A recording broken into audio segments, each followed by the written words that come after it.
இந்த காதல் பொல்லாதது, ஒரு காவல் இல்லாதது.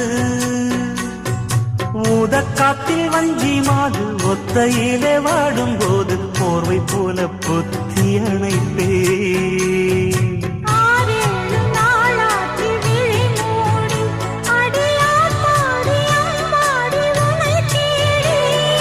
நீதானே மானே என் இளஞ்சோடி, உனை நீங்காது என்றும் என் உயிர் நாடி.